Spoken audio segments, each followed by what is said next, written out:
episode 231 of the CRICKETher Weekly.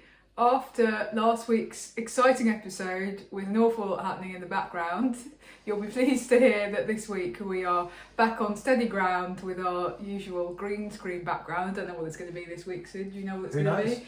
Could be anything. We could be anywhere in the world, anywhere in the cricketing world. So in last week's episode we talked at length about the couple of options that the ICC had for moving the World Cup, and said that we felt that moving it to the UAE was by far the most likely option, and indeed that is what transpired. We had an announcement earlier this week, the ICC confirming that unfortunately the World Cup has had to be moved out of Bangladesh into the UAE. We don't have an exact revised schedule yet, but it's basically going to be the same date, so it is going to be in October. From an England perspective, there's good news in terms of their warm-ups, which we were slightly concerned might be disrupted, but we understand that because the World Cup is going to be split between Dubai and Sharjah, England's World Cup warm-ups in Abu Dhabi should be okay. So that puts paid to that particular concern. But other concerns or potential things, issues with it being in the UAE, Sid? Well, I think it's worth raising, although not harping on about the fact that the UAE is a country where homosexuality is unambiguously illegal, where gay marriage is not recognised, where Nat Sciver-Brunt and Catherine Sciver-Brunt, who are likely to both be there, Catherine commentating, Nat playing, won't be able to, you get the idea. Yeah, and there was actually a really interesting discussion happening about this on Blue Sky this week, where some of our CRICKETher activity is. So do follow us on Blue Sky if you're not already. Somebody just says, going to be interesting for players like Nat Sciver-Brunt. Do you get a pass for being in a same-sex marriage if you're playing in a cricket tournament? And clearly the answer is no. So that is a bit of a concern, isn't it? It is a bit of a concern, and I just think the players need to be careful, and some of the people that are around cricket also need to be careful. There are certainly people that would need to be extremely careful. It has to be said that in the UAE, as far as I can tell, no women have been prosecuted for anything under this legislation for a long time, if ever. Men have been prosecuted, but there are other concerns. I mean, actually, the other side of the coin is homosexuality is also illegal in Bangladesh, where the tournament was going to take place, and it remains illegal in a lot of places. It's ideally we'd rather only play in countries where they were more open-minded about these things. Well, we know that in women's cricket there are a high proportion of gay women playing, and that there have been several kind of high-profile examples within teams from recent years. So it does feel a bit hypocritical to then be going and embracing the kind of the nation, some of the nations which do have quite high profile laws against homosexuality. It does make me a bit uncomfortable. Yeah, I think we should leave it at that though. I think it's not something we want to harp on about. Okay. In relation to the World Cup as well, we now know that England's World Cup squad is going to be announced on Tuesday. At the same time as they announced their squad for their forthcoming tour of Ireland, which is going to consist of 3 ODIs and 2 T20s. We will be there, which is very exciting. But yes, they're announcing the squad simultaneously, I'm guessing because otherwise it would become quite obvious who was in the World Cup squad if they then announced the Ireland squad just kind of on its own terms. Now, we are expecting England's World Cup squad to be quite similar, or almost identical indeed, to the T20 squad who played New Zealand earlier in our summer. So shall I just quickly read out the names? So Heather Knight, Lauren Bell, Maya Boucher, Alice Capsey, Charlie Dean, Sophia Dunkley, Sophie Eccleston, Lauren Filer, Danny Gibson, Sarah Glenn, Bess Heath, Amy Jones, Freya Kemp, Nat Sciver-Brunt, Lindsay Smith, Danny Wyatt.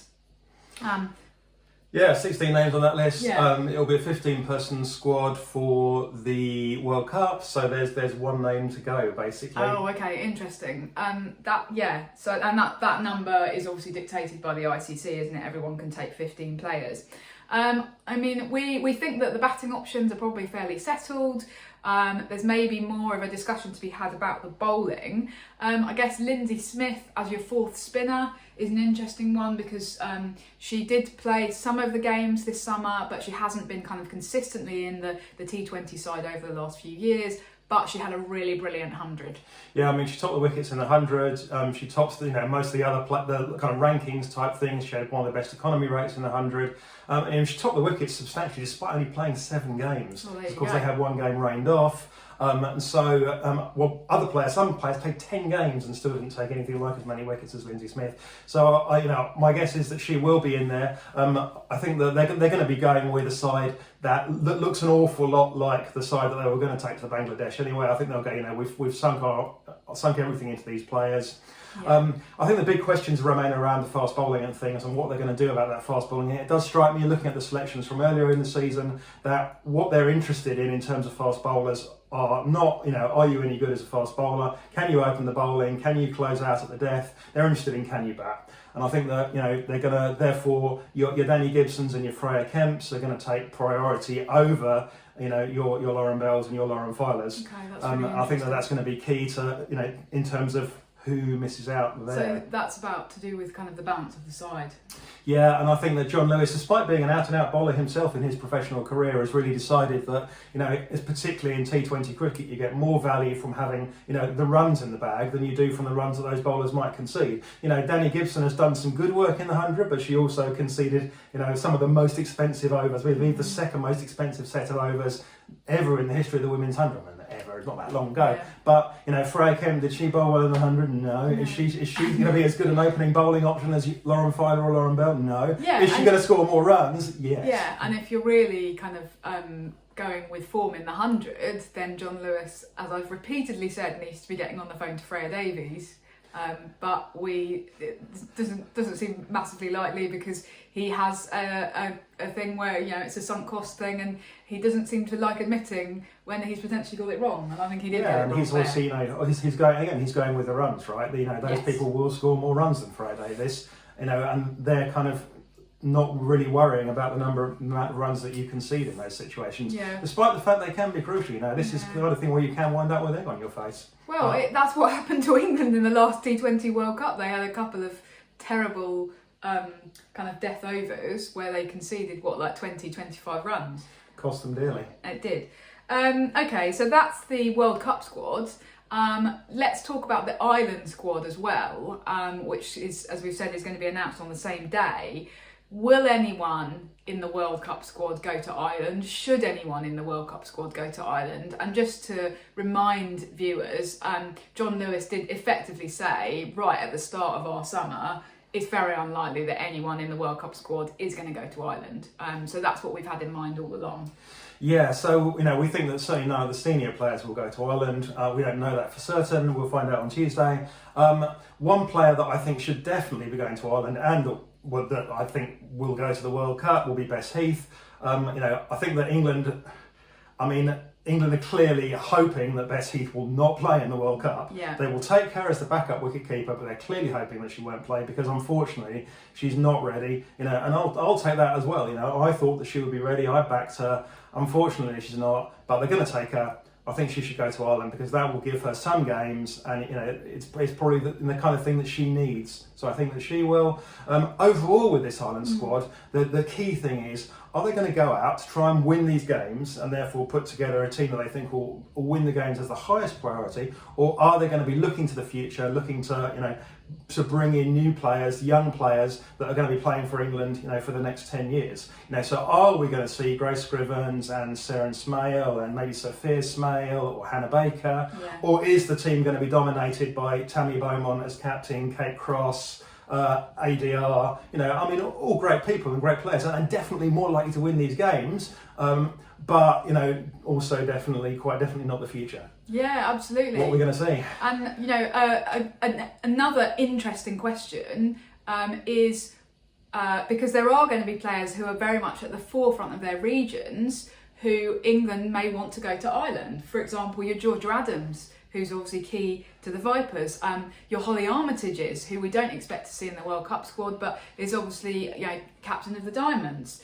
Are they, and Tammy Beaumont as well, potentially, your Kate Cross, are they potentially going to actually say to England, no, I don't want to go to Ireland. I want to play in the back stages of the Rachel Ayo Flint Trophy, because we should note that the Ireland tour directly clashes with, the final round of group stage fixtures and the semi-final. Yeah, that's it. Well, it's going to be an interesting one, isn't it? Because, there are England caps on the line. So if you're Georgia Adams, and this is your last chance, this is absolutely your last chance. There's never going to be another one. And so you're going to go, well, I could finally get that England cap I so desperately wanted for, and she's been, on the edge for so long. She was in the England Academy for so long. You're going to go for that, right?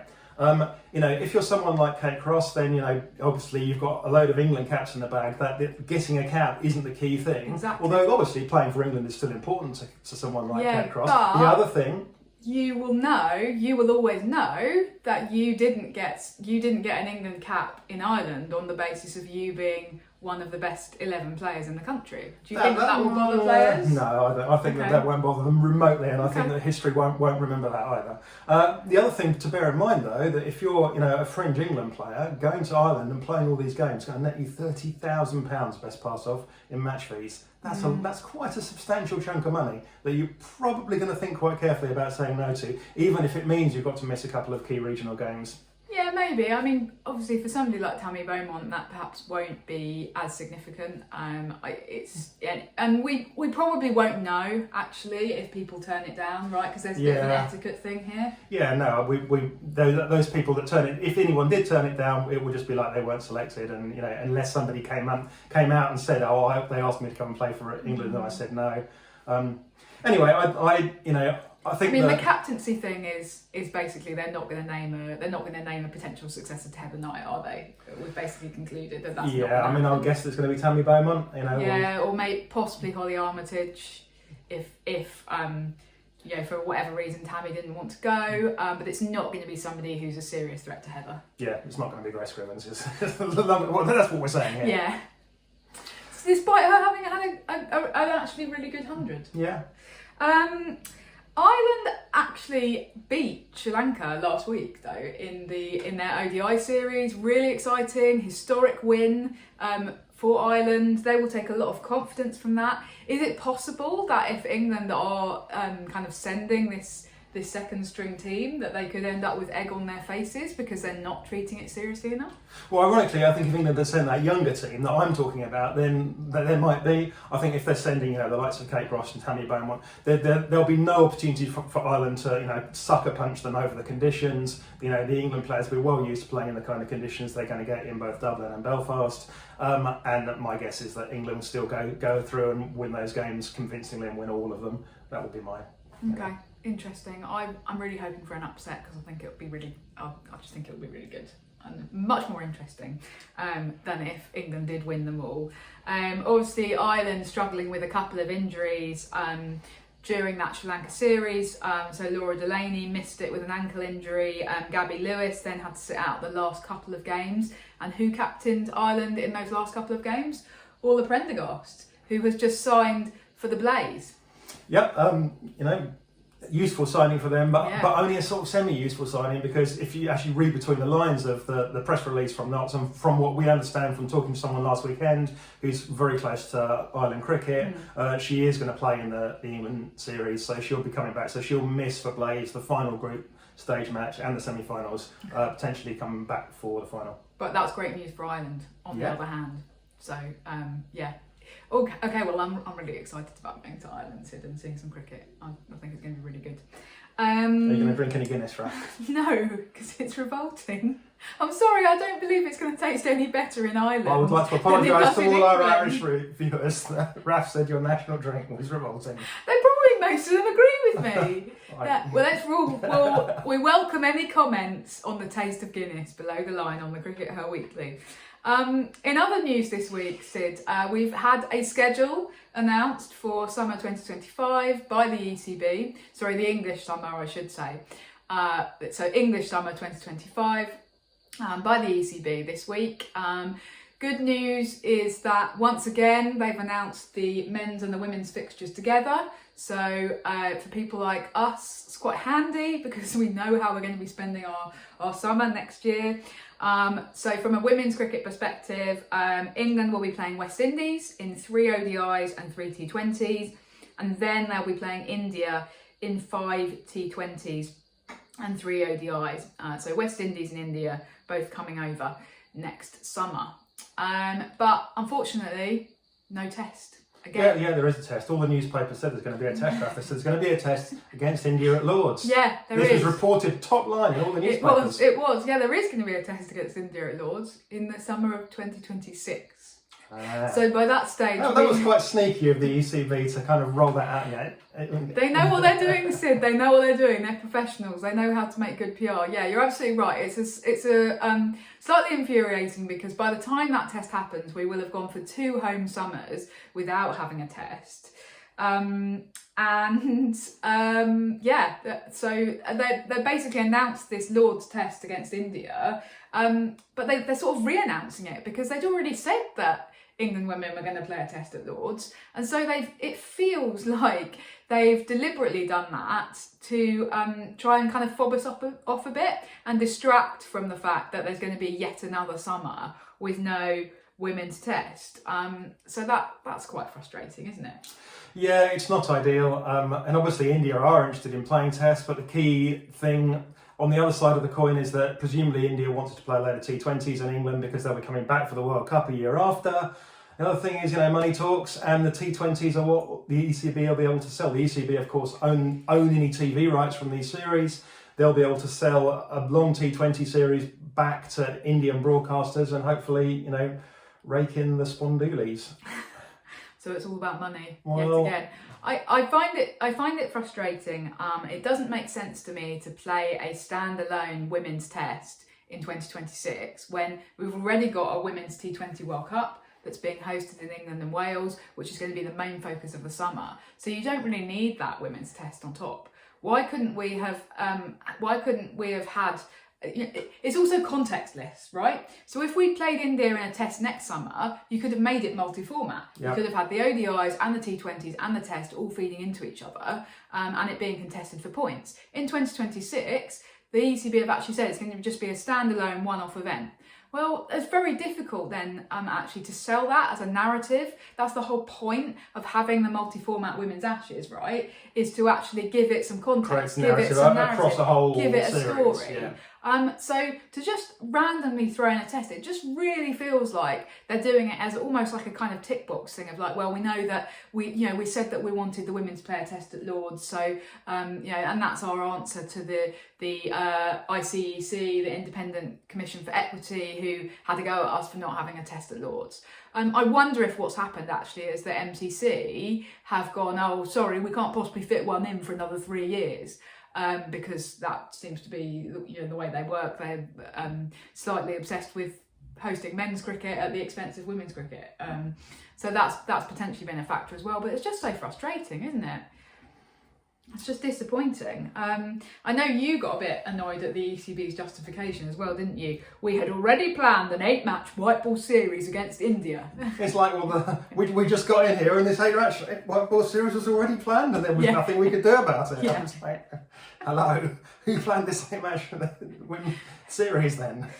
Did the Gremlins come in the night? The Elves came in the night and planned the white ball series, and they all went into their meeting the next day. Oh, this white ball series has already been planned by the series Elves. It's just sprung up out of nowhere. It's completely outside of our control. Anyway, yeah. So that's summer 2025 sorted out, Sid. Other big news this week, Zimbabwe have been admitted to the ICC Women's Championship for the next cycle. So there'll obviously be a 50-over World Cup next year in India, and then the next cycle of the Women's Championship will run from 2026 to 2029. We've currently got 10 teams in that, and there will be 11 teams. Yeah, so that's going to create even more crowds in the schedules, isn't it? And I suspect what's going to happen here currently, so you've got the 10 teams, but teams are missing one team in each cycle. So every team currently is playing every other team except one of them, which obviously, India and Pakistan not playing each other for reasons, and other teams not playing other teams. This is actually important because I don't think there's any more space in the cycle for us to add more fixtures. We're already very, very full. England have got 2 opponents coming through every summer. Obviously, you could go, well, maybe England should play one less Ashes series, but seeing as the Ashes is what keeps the whole show on the road, that's not going to happen. England need those series against Australia and India for financial reasons, so they're going to be more frequent. I suspect what's going to happen is that we're going to wind up with an ICC Championship where you don't play 2 of the sides, which sounds fine until you remember what's happened to New Zealand this time, which is that they haven't had the opportunity to play Ireland, and they have had to play Australia and England and India. That's going to multiply next time because somebody is going to get to play both Ireland and Zimbabwe, who are not going to be that competitive, and somebody else is not going to play either of them and have to play, your Australia and India. Someone else is not going to have to play Australia and India. Yeah, so it's basically adding to the imbalance of the competition. I mean, I feel that with the championship, we are at a slight tipping point in the sense of, when it started in about 2014, it was put in place because there was very little bilateral cricket going on, women's cricket. And so they felt that they needed to have this kind of structure, this system, whereby everyone was forced to organise a certain number of fixtures and play them and fulfil them. And it's been very successful. It has been very successful, almost too successful, because we're now at a point where everybody wants a slice of the pie. Zimbabwe wants to be playing Australia, England and India and New Zealand and etc, right? Because of course you do, because that's how you get better, that's how you grow. It's great for Zimbabwe. If you're hosting those countries, then you sell the broadcast rights. Exactly. I totally understand, but it then becomes we're getting to a situation now where the women's calendar is becoming almost as congested as the men's calendar, and we're already in a position where we've had recent interviews with Julan Goswami, who's saying that franchise cricket is way more important than international cricket, and that should take priority in the calendar. Julan Goswami, whose main source of income these days is the WPL. Yeah, so she has no vested interest whatsoever. But we have also got, Charlotte Edwards, who gave an interview during the 100 where she said that each of the 100, the WBBL and the WPL should each have a month of the year devoted purely, so they should have a month window. So then you've got 9 months of the rest of the year to try and squish everything else in. And I agree with you. I just think that we're getting to a point with the championship where it's going to just become impossible to fit in all of these fixtures. Now that we haven't even talked about the fact that it's actually not really fair to admit Zimbabwe to the championship when you haven't let in the teams who are ranked above them in ODI cricket, which includes the Netherlands, Scotland and Thailand. Yeah, I mean, Scotland just qualified for the T20 World Cup. Scotland definitely have a right to be looking at that going, hey, guys, exactly. What about us? As to the Netherlands and particularly Thailand, who have already been screwed over by the fact that they don't have the standing in men's cricket that they do in women's cricket. So you can understand some of these other countries looking on and going, hang on a minute, you're expanding the championship, but you're leaving us out in the cold. That's not fair. Well, yeah, they should all be in it as well. Then you've got 14 teams in it. And oh my goodness, we're suddenly in a situation where how on earth are we going to fit all these things in?